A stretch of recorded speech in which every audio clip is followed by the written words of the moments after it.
Well, good evening. I'm Bob Graves, and they call me the Unconventional Pastor. It's good to be back with you again on this Wednesday evening. And I would encourage you to come, watch us and send in a text message and participate in the show. That's part of the reason why we do it live, is so that we can be very responsive to your involvement. You can involve yourself in a wide variety of ways, including there's a place to chat on the UStream page. There's also a text number that'll appear at the bottom of the screen down there that you can text in your messages, and the producer Joey will send them on to me so that I can read your comments and deal with them that way. And I look forward to that. Now, tonight, I want to continue the discussion I've been having here that when it comes to things like this, I can never tell if this is something that is useful or boring. This is this is one of the reasons, I guess, why you know some of you may not know this, but I actually left the ministry probably, I don't know, it's 30 years ago. It was 1982, I think it was. Yeah. And so, in some sense, I'm still getting back on the bike. I haven't been in the habit of putting together a coherent lesson on something that I was going to share that had anything to do with a religious theme. And I've been teaching other things, and I've been brushing up on getting other things done.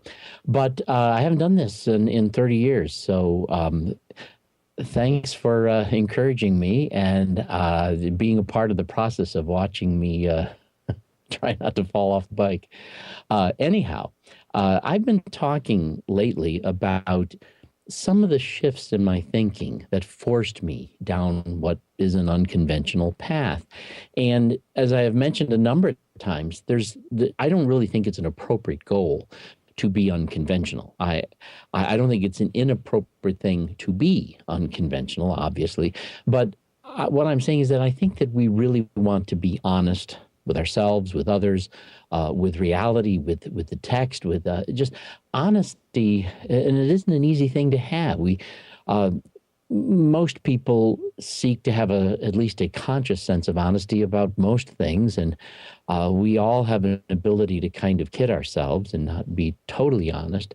But a real pursuit of honesty when it comes to the way we think about Jesus, the way we think about God, the way we think about spiritual issues, the way we think about Christianity is not easy. In fact, one of the pictures that was shared today by Dr. Michael Jones was a picture of all these people apparently up on a stage near a rock, and the ocean wild around them, while there are people in danger in the ocean, and other people up on the stage involved in some aspect of ministry, very much lost in themselves, and with very few of them even the least bit aware of what's going on in the ocean around them. One person seems to be throwing, I guess, a life ring. But it is amazing. It is amazing how, once you're part of a system of thought, how that system of thought can make so much sense to you, even when it's insane, when it's radically wrong in ways that you just can't see. And I think this is an indication that we are insecure, or that we are stubborn, and so rather than insecure, perhaps feeling somewhat, it still strikes me as a form of insecurity, that we just have this need to believe that, we've got it all together and it's that easy to do. And, when you are going to be honest, you have to realize that it isn't that simple. It isn't that easy.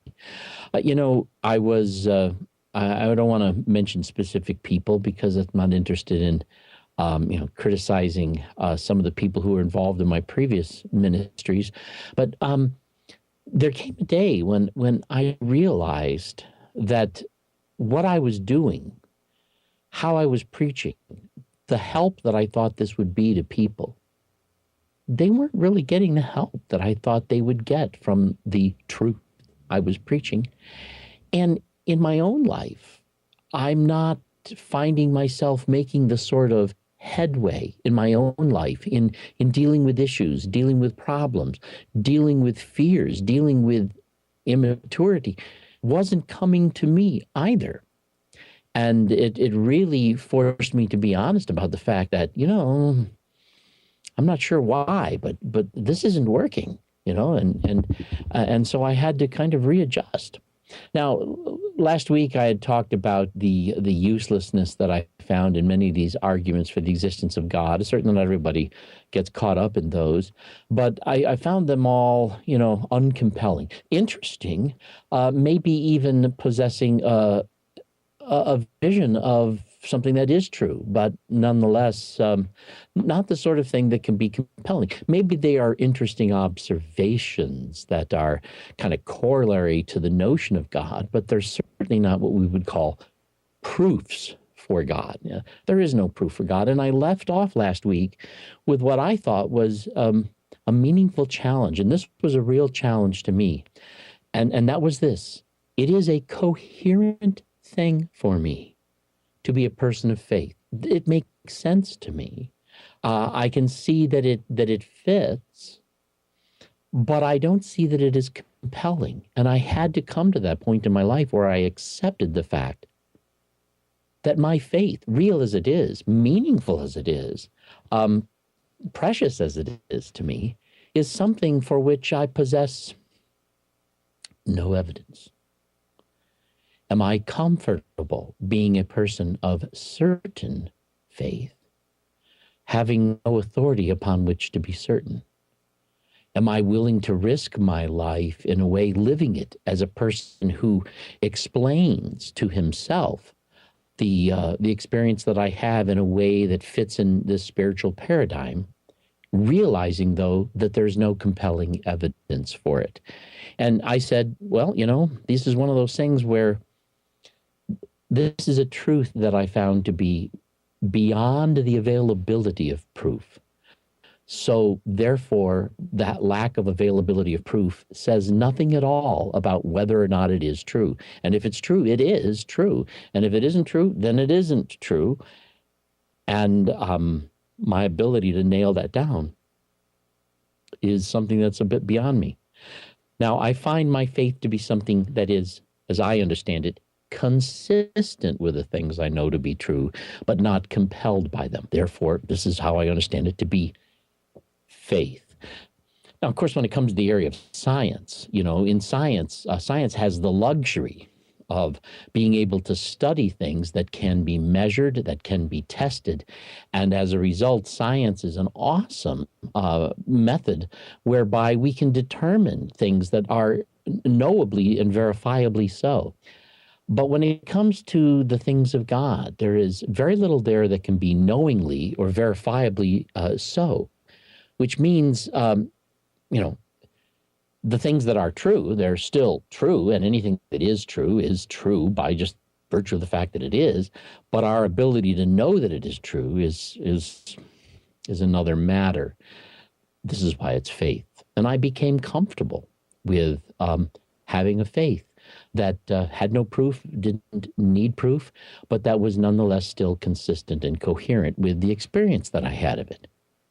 No apologies, no need to, I think of myself as a fairly intelligent person, and I don't feel the need to defend my faith, to say, well, how can a person do that?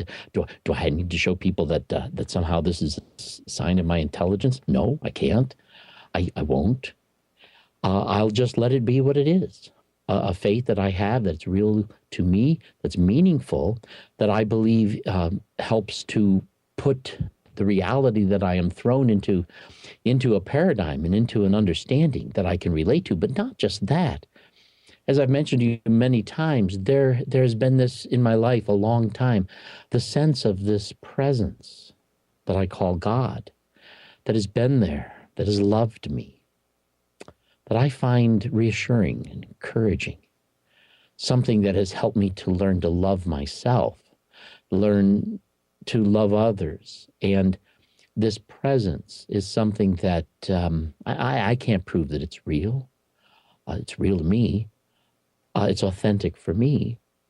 And I guess that without any proof of it, I'm just comfortable with that being the case, And if it's real for you, wonderful. If it's not, I don't know why it isn't. I don't know how it could be. Uh, it's in a sense not a problem I can solve, and I'm not interested in trying to. That may seem like a strange thing to say, but had to become comfortable with that being um, the case. Looks like we got a comment already. Can you prove that the existence of God cannot be proven? Are you saying that simply because you haven't found any compelling evidence yourself? I personally haven't found any sort of elegant proof of God myself, but I don't believe that's reason enough to believe no such proof exists. Well, that's an interesting comment. Do I have any compelling evidence myself that it can't be proven? I do believe that I have worked out for me what is a geometric and mathematical argument for how it is impossible to prove that there can never be any evidence that there is a God and never be any evidence that there isn't. And that is that, if we do live in as we're studying more and more about the universe, we're discovering the strong likelihood that it is a multidimensional reality. That is, that just because we, as the beings that we are, live in a universe that to us is filled with height, width, depth, and time, we are now becoming aware of the fact as we analyze the nature of energy and the nature of physics, that there's a multidimensional aspect of the things that are going on here. If there is a God, and if that God is involved in creating the universe, then this God has to be a being who is beyond the 3 dimensions plus time that we are in.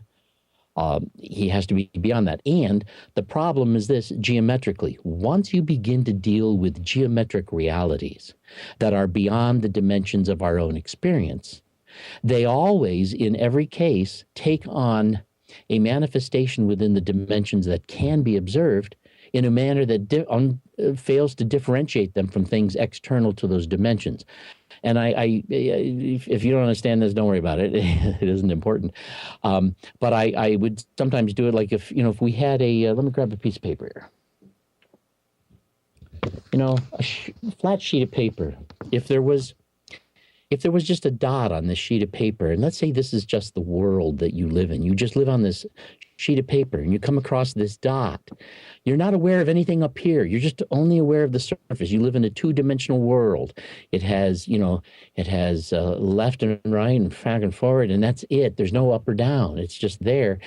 There is no way for you to tell the difference between a dot on that page that's caused by the fact that it's just a dot on the page, or a dot on the page that's actually caused by being the intersection of a line coming from outside of this page and intersecting it. And any line or a plane that comes across here would just create a line. From the standpoint and the perspective of living on this 2-dimensional world, everything that's 3-dimensional has a 2-dimensional explanation for it. It all does.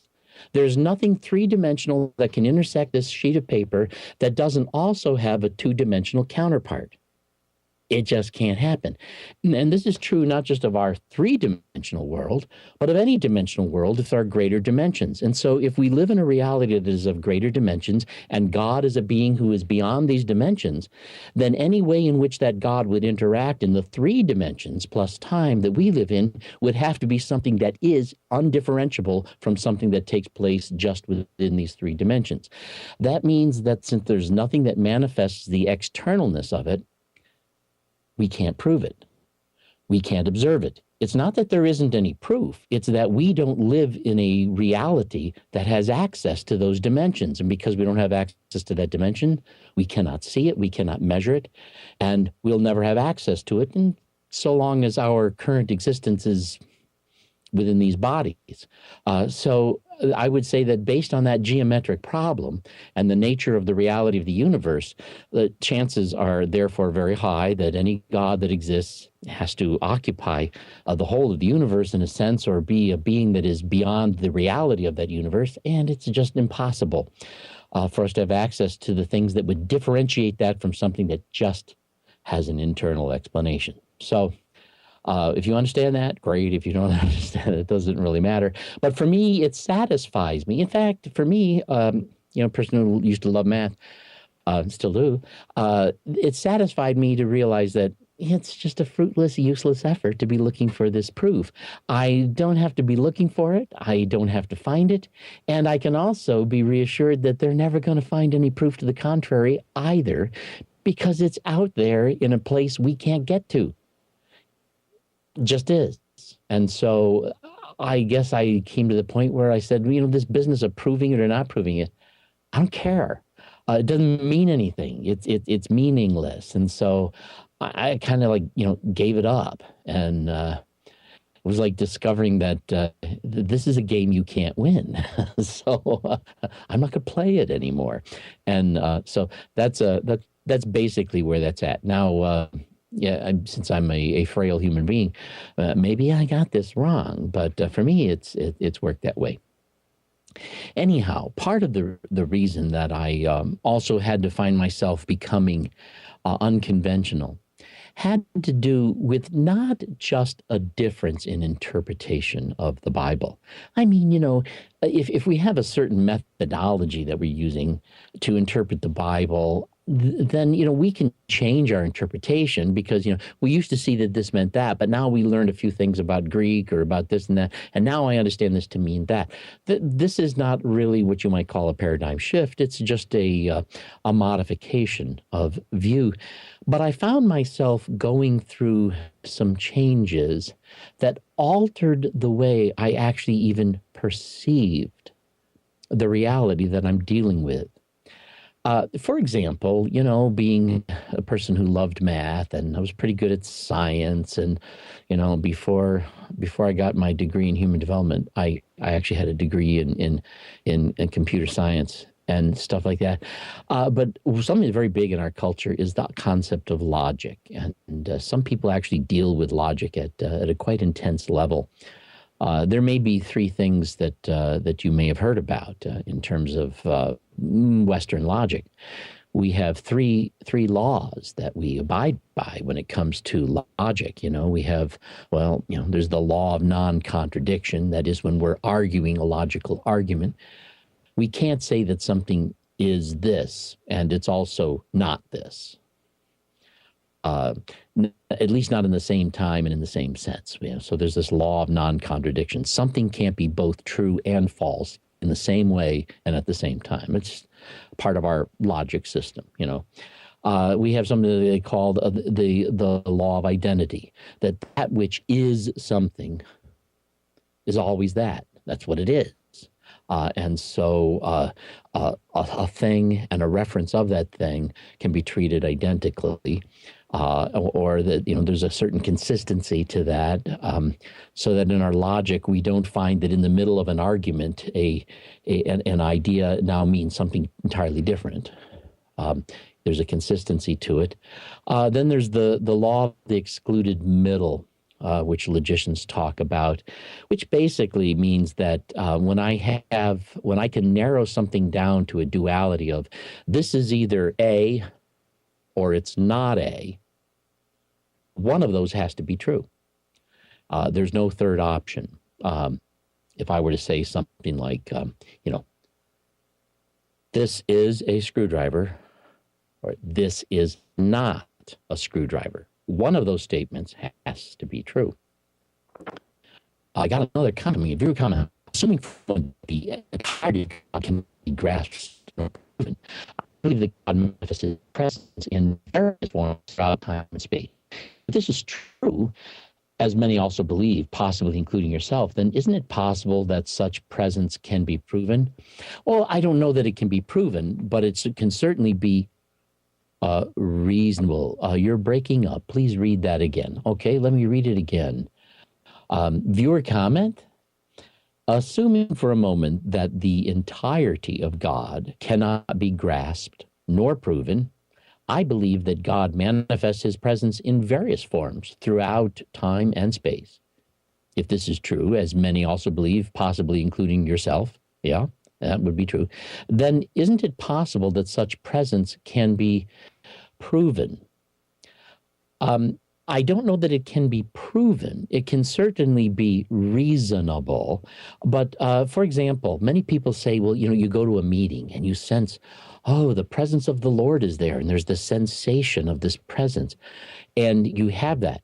A lot of people who experience that, and it's not an uncommon experience, uh, think that this is proof that the Holy Spirit is present. And, maybe it is. Proof, maybe not that, but maybe it is a manifestation of the presence of the Holy Spirit. But do you want to know something? People have found that whenever they're in a group of people who are all excited about the exact same thing and a mob mentality is existing, they have noticed there's this strange aura or sensation that they can experience that seems to be like almost an electrical energy in the room. And people have experienced this while listening to Hitler.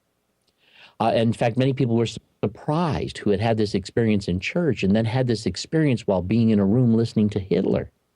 When they didn't agree with Hitler, but this sense was there. And so there are some who might explain that away by saying that this is nothing other than an as yet unexplored and not well understood manifestation of emotional energy coming from human beings who seem to be at least united and becoming really a group in a sense, connected in ways other than just physically. That's a possibility. I don't know how to explain it. I just know that there are people who testify to having had this kind of an experience. Basically, what this means is that as we look at these experiences, we don't find these manifestation kinds of experiences as exclusive to the Christian experience, or without some other explanation that might be equally viable. That doesn't prove that the other explanations are correct, and it doesn't prove that the manifestation that we trust in isn't real. It just means we can't prove that it's immutably, unquestionably, irrevocably, undeniably the way that we're understanding it and experiencing it. Another comment. Some of what you're saying seems to imply that ultimately everything is subjective, even if it is subjective to us all. The physics of our universe, perhaps that's true, and perhaps our experience of God is always subjective, but that does not negate the possibility of a proof that is subjectively true to all of us. Well, if all of us have this experience and all of us explain it in the same way that this is the presence of God, well, that's good enough. And there we are, and we're all involved. But I would say this, that in fact, I was planning on talking about, this is my outline, to talk about, this is the question getting back to relative truth, as it were. I want you to know something. I don't believe in relative truth. I believe in absolute truth. But even though I believe in absolute truth, I don't believe anybody has access to absolute truth. That's not what, that which is absolutely true is that which is true independent of who knows it. It is just that which is because it is. And why it is, who knows? And that's irrelevant to the fact that it is. But our ability to observe, our ability to know that it is limited to the methods of science. And so knowledge, awareness, is relative to the grasp that we have developed of the absolutes that we are experiencing. Certainly, when Einstein discovered that there's this, when he came up with special relativity and general relativity, it's not as if special relativity didn't exist until Einstein came up with it. It's been there all the while. It's just that until Einstein had come up with it, we didn't really know that that's the way that it seems to be working. And so these ideas and these notions are being developed by us, and we're growing constantly in our ability to kind of put it together, which is relative to the actual reality that it is. So I believe in an absolutism, but I don't believe that we as human beings possess any access to that absolute. We experience everything through our five senses, and it gets reduced through that process. And knowing things about how the cognitive processes of the brain and the way that it reduces our concepts and our experience into coherent, memorable organization is a biosemiotic process that is always a form of reductionism, and you can't escape it. And so I would say that that therefore there is always going to be a certain subjective level of contamination that we're never never able to get rid of. But at the same time, I don't say there's a problem. I'm not worried about that. We all have that same problem. We're all in this together, and we all have to make sense of what we can, given what we have. But we've learned from statistics, for example, that you can determine what might be true within a population within a certain level of accuracy by just knowing what represents a good sample. And by having a good representative sample, you can know, say, with a 3% certainty that the general population would come out and be a certain way. So sometimes insufficient evidence to be compelling is sufficient evidence to be reasonable and to draw a conclusion. Boy, getting lots of comments tonight. This is awesome. Let me take a look at this one. There are many scientific facts that can be proven, but many do not believe that they are true. That's unfortunate. But whether they believe those things are not or not does not mean that they are subjectively false to them. It simply means that they are in denial of the formation presented to them and in the denial of facts that are subjectively true to us all. The same could be true of God. I see what you're saying here. And there's a sense in which you're defining this from a standpoint external to the person. But what I would want to argue back is this: that one person's denial and another person's subjective awareness, how do we differentiate that experience when we're in it? That is not an easy thing to do, and I don't know that any of us can. In fact, I think this is part of the strength of our culture, part of the strength of fellowship, part of the strength of having relationships, having interaction with people who are sentient, conscious people outside of our own small little sensory perception. This helps us to maintain better touch with reality. And so, yes, from the standpoint, if we could be from absolute truth, it is true that something may feel subjectively not so to one person. And so this is what I call the lie of relativity in terms of truth. Just because of things that are true. They're just true. There's no not true about them. Whether or not a person knows it or doesn't know it, then they know it or they don't know it. They are aware of it or they are not aware of it. And if they're not aware of it, there's a sense in which the dynamics of whether they're not aware of it because they have their head buried in the sand, or they're not aware of it because they actually lack the capacity to appreciate the compelling evidence that might be there. These are different things that are in operation. But it does mean that when we're dealing with this, even if we can nail some things down, the fact that we can't force everyone to be nailed down, I think it does mean we need to kind of approach these questions with some humility, patience, kindness, and recognize that other people are going to need to go through a process. I personally believe that that the love of God is something that will eventually be the only thing that will make sense to people, given enough time to work this through. It's just my own personal theory. We shall see if it turns out that way, perhaps. But one thing is sure, I'm not even worried about it, whether or not that happens. Viewer comment, I agree with you, by the way, in that I don't know of a proof that I'm confident is subjectively true to us all. However, I'm still inclined to believe that such a proof is out there. Oh, I believe it's out there. I just don't think we have access to it. There will come a day when you face him. That'll be quite compelling. We're not in that day right now. And I think in some ways it might be, unfortunately, to hear this said, it might actually not be a good idea for us to do that right now. There may be a very real need for us to be going through things the way we are. That's part of how I guess I trust that this all makes sense and fits into a meaningful process. Anyhow, moving along, as excellent as these concepts of logic are and compelling proof, when it comes to an understanding even the Bible or the message of the gospel, we have to recognize something that we might not like recognizing. As awesome as it might be that we can come up with a science of logic, we can discuss the laws, the three basic laws of logic. We can discuss the fallacies that exist in logic and determine all this. None of that makes any difference anyway because of this.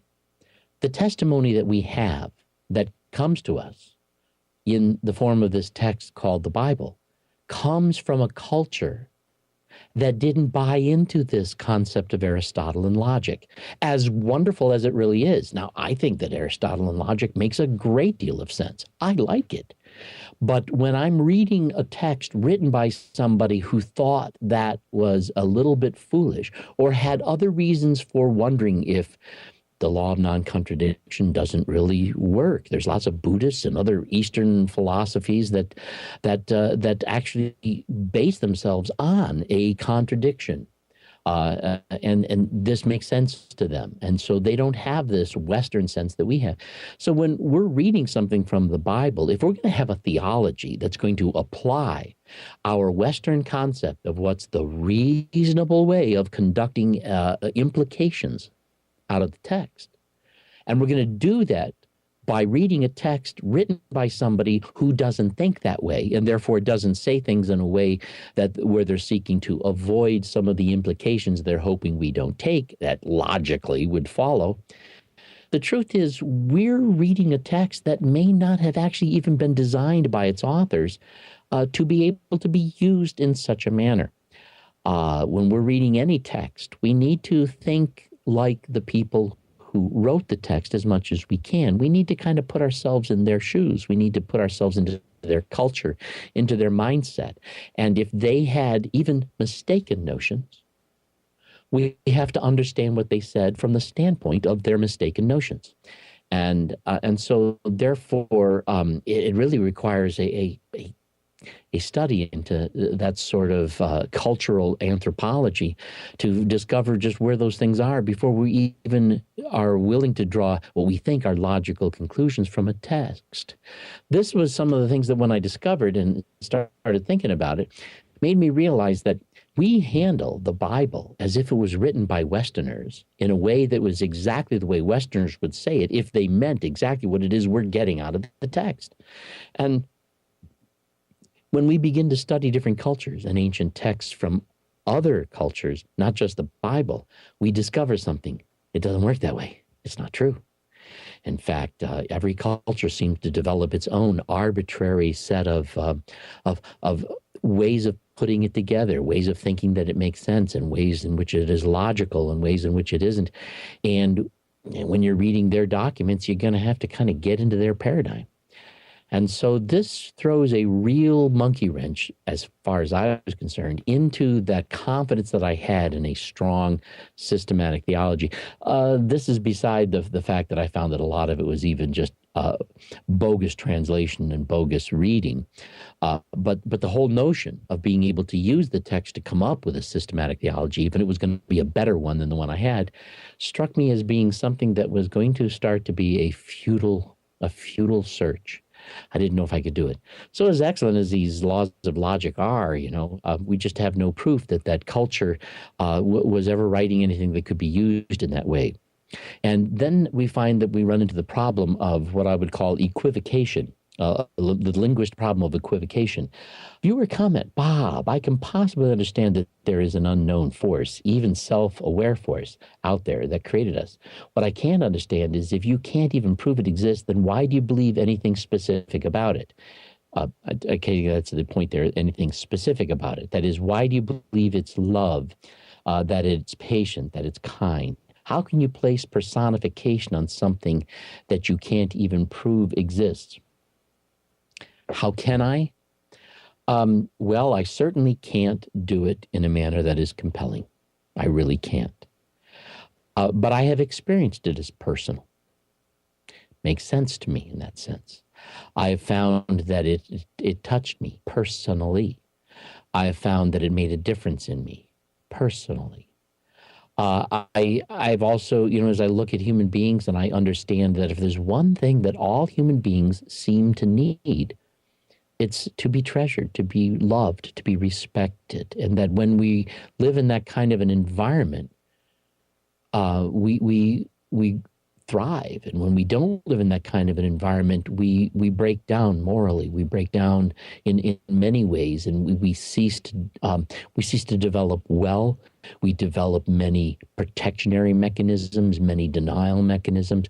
We become unhealthy emotionally and psychologically, without the confidence of love. So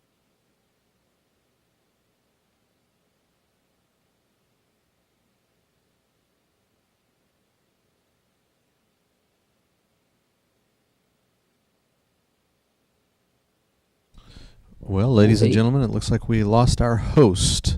Bear with us just a moment while we get him back. We hope you're enjoying the discussion. Did I drop out? Hey, Bob, let's call you right back, okay, and see if we can get a better connection.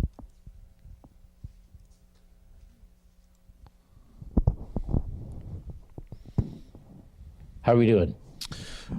All right, we're still on the air. Your audience is still listening. We just had a moment's lapse, so let's keep it going. Cool. Where was I when we lost it all? I don't know. I was off in a wonderland at the time. Okay, so we have any idea how long I've gone? You're probably gone about 30 seconds. Why don't you rewind then? Okay. I was actually responding to a viewer comment. Someone asked me, how can I then say things specific about something that can't be proven? And I was responding to that by saying that I have experienced it in a way that affected me so personally. And I've seen the personal need that human beings have, the relational aspects of how we thrive in that context of relational love. And so to me, this is a coherent, reasonable way of understanding it.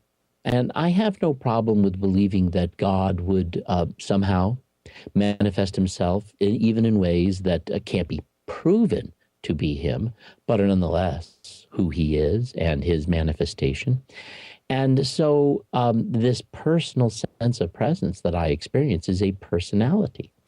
And so how can I do it? I certainly can't do it in a compelling manner. And it is working for me. And I really can't push it on anybody if it's not working for them. And it's not the kind of thing that I see as even in the realm of contest. I don't feel the need to prove it, and don't think it can be. And if it isn't good enough for somebody else, that's perfectly fine. That's the way that would work. Before I answer that comment, though, I was dealing with some of these other things that, as they were occurring to me, as I'm becoming aware of them, is starting to force me down a different route than the fundamentalism I used to be involved in.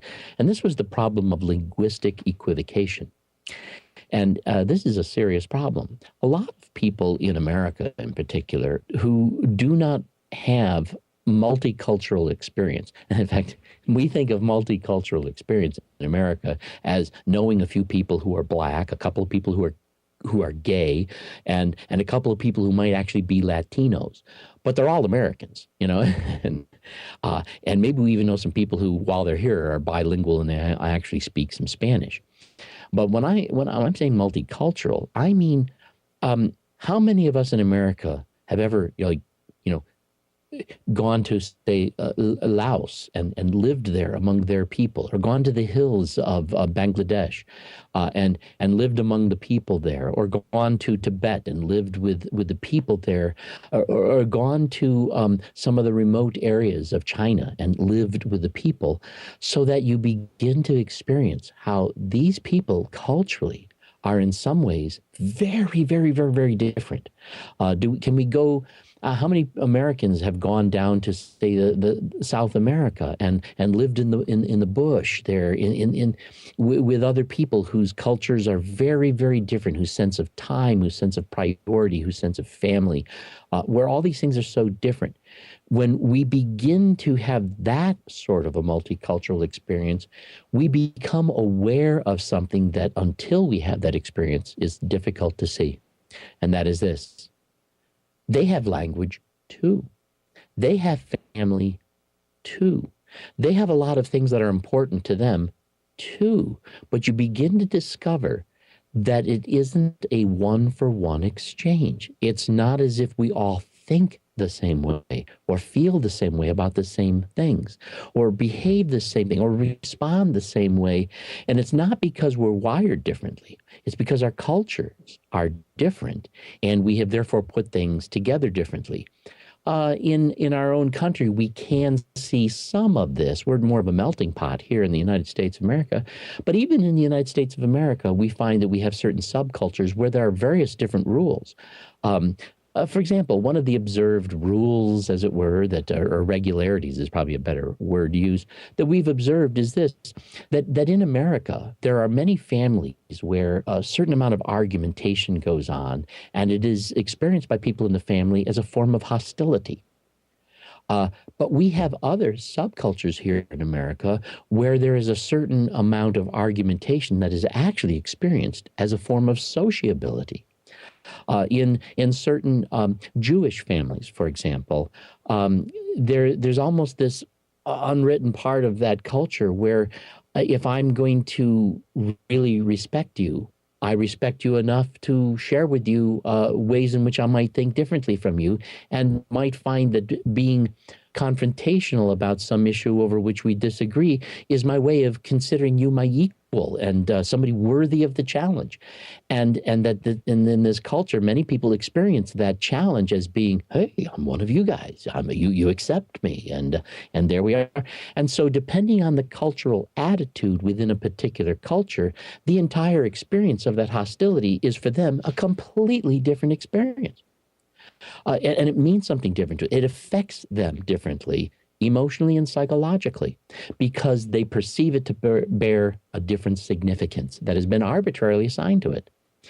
I, therefore, this is part of my background in human development and psychology, realizing that it's not so much the experiences that people go through that do the damage or that do the work of redemption, but the story we tell ourselves that it implies about ourselves that we also tell ourselves in addition to the experience we go through that makes the damage or the redemption happen.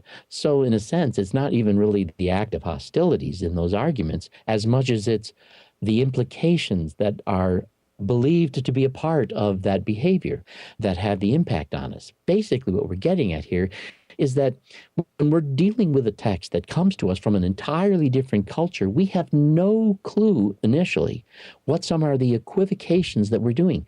Just because something happened in that culture doesn't mean that we would have the same kind of an attitude. It means the same thing. So we're going to have some problems there. And so this made me start to want to take a look at the text of Scripture in a more anthropological way, where I'm looking for those things that might be culturally different. And I found a number of things that were very culturally different as I began to study it.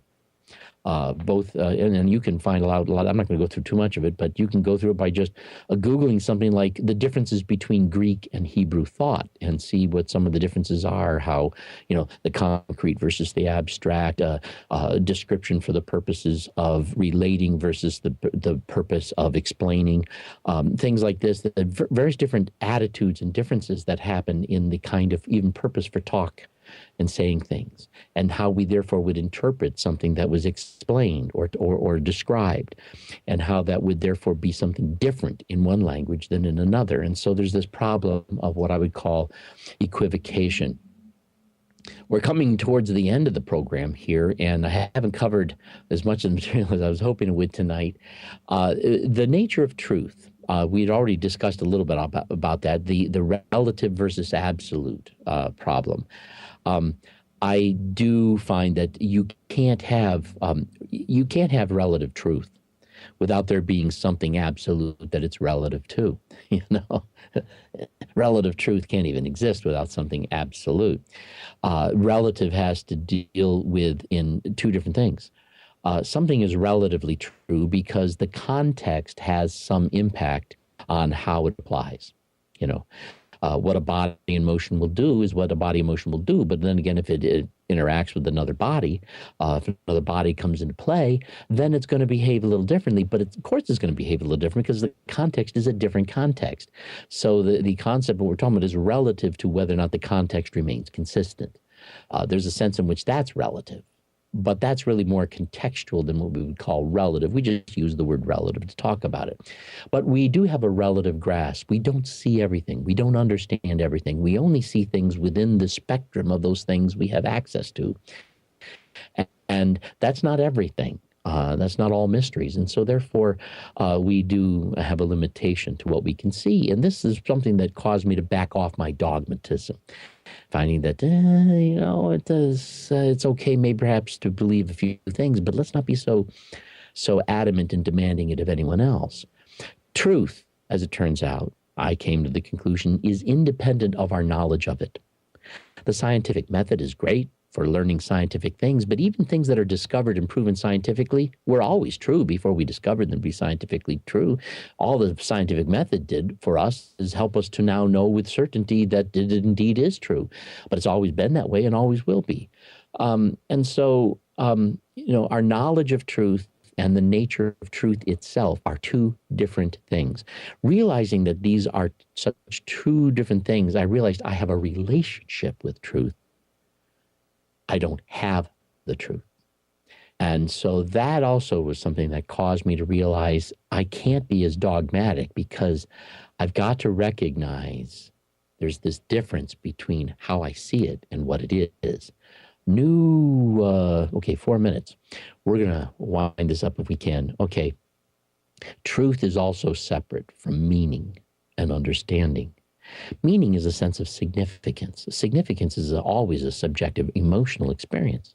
Always. It can never be anything but that. And it's based upon what we think our life means to us or doesn't. And so meaning is something that is always a very subjective experience. And understanding, of course, is limited to our capacity. The reason why Einstein came up with his special relativity and general relativity probably had something to do with the fact that he had an IQ greater than 85, and no matter what your IQ is, what if you have an IQ of 160, well, somebody else comes along with an IQ of 220, and there are going to be things that they can conceive of that you can't. And the human limits of understanding certainly do not reach the point of being able to interface everything in the universe. So, we just don't have that kind of truth is not equivalent to or necessarily connected to us with either meaning or understanding. And this is something that forced me to struggle with my previous fundamentalism and realizing that it was in some ways an expression of my own insecure ego, a desire to be right, rather than something that was based on some truth I could really usefully communicate to others. Now, this doesn't mean I lost all my faith. I didn't. It certainly meant that I had to approach this with a very different style. Well, I think that's about as much as we want to cover here. I'm going to continue on from this point here and finish this up. I'm almost finished up with the outline that I had. And then maybe next week, if there's time, if I can finish that up, I want to start getting into specifically some of the ways my bibliology changed, some of the ways in which I actually saw the specific nature of the biblical text came to my eyes to be seen as something very different than I used to see it. And I want to contrast the way I used to see it with the way I see it now. But I want to finish up some of this issue of truth. And I think, let's see, what else I have here? And I've been looking for ways in which I'm different. Yeah, the nature of truth, the nature of language, the nature of philosophy, and then I get to bibliology. I've been writing some notes here. Anyway, so there we are. I hope this hasn't been, I appreciate the comments. That's great. And of course, there's I'm no authority. So if anything I'm saying doesn't work for you, that's absolutely fine. I'm trying to really just share with you what's changed me. And I'm capable of being an idiot today, just like I was yesterday. But anyhow, If this is useful to you, I'm glad, and I appreciate your comments, and hope that you will continue to participate with me. So we'll see you on Sunday night, and thank you for joining me here. I'm Bob Greaves, the Unconventional Pastor. See you then. All right, ladies and gentlemen. I hope that teaching blew your mind as much as it blew my mind. I like to give Bob a really hard time, but he always gets me thinking. If you want to give Bob a hard time, you can always text us at 850-572-7441, and we'll pass your comments along to him, or you can join in the Ustream chat. Stick with us. In just a moment, Dr. Michael W. Jones is going to be up on stage taking what's left of your brain and blowing it up again. Stay with us.